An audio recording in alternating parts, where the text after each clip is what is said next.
let's just think about a networking event for a moment and recognize that when everybody goes to a networking event, nobody goes because they care about you.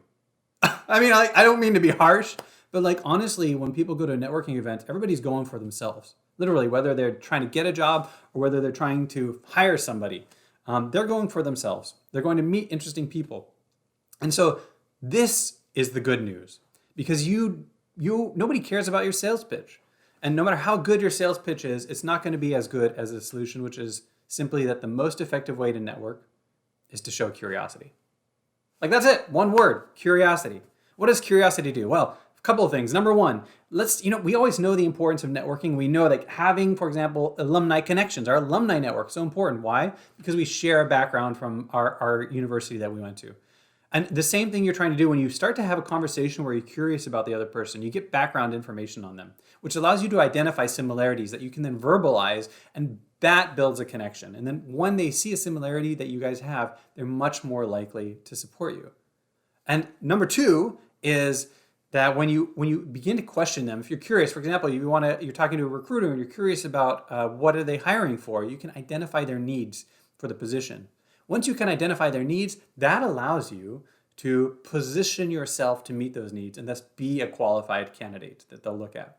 Give you an example. I had a business student and she went to a networking career fair, and afterwards, she used the time to identify what the needs were. This is a Tesla recruiter. It's like, what are you looking for? An ideal candidate, et cetera, et cetera. They told her. So she went back, and the next morning she sent an email off to the recruiter that she had met the day before, basically saying, it was really great to meet you, have this nice conversation. One of the things you said Tesla's looking for is somebody with international finance experience. Well, I happen to have international finance experience here in France. If you think this would be a great fit, I would love to talk to you more about the position. Actually got the interview, right? Fantastic. Contrast this to another engineer, a graduate student at Rice University I knew, who, he took the elevator pitch that I taught him. Great way to do elevator pitches.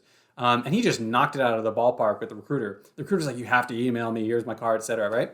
Well, the next day he emailed her and she totally didn't remember who he was. Because it's not about you selling yourself, right? I mean, recruiters, people that go to networking events, they meet hundreds of people in some cases. And so they're not going, no matter how great you are, technically speaking, they're not going to remember you. So it's not about that pitch. Again, it's the curiosity of identifying their needs. So later when you follow up with them, you can position your skills to their needs. And that's when it matters, because when they're reading that email, that's when they're taking it in. And I think number three, real value of just being curious, is you have an authentic conversation with the person. Like you can really not only understand what they're looking for in the job, but you might even understand, be curious about their experience working for a company or what they're working on now if you're just kind of networking on a peer-to-peer level. And when they begin to talk about themselves, right, they're all there for themselves, which means they love talking about themselves. They're going to remember you more because they're going to have really enjoyed that conversation. You might, through your curiosity, actually create an authentic conversation, which creates the connection and becomes memorable. And of course, then, when they remember you that way, it's going to be something that connects. So remember, the most interesting person in a room is the most interested. The most interesting person in the room is the most interested, because everybody loves somebody who likes them. And that's the role when you go to a networking event, is it's not so much about selling yourself. And even selling yourself can not do anything in a lot of cases. It's much more about being curious, creating connections, identifying their needs, having real conversations. Once you identify their needs, there's nothing wrong with elevator pitching yourself to their needs, right? But that's just an introduction for this conversation. So be curious, take the weight, take the inauthenticity and superficiality of sales out of the room, and be there, be curious, be memorable.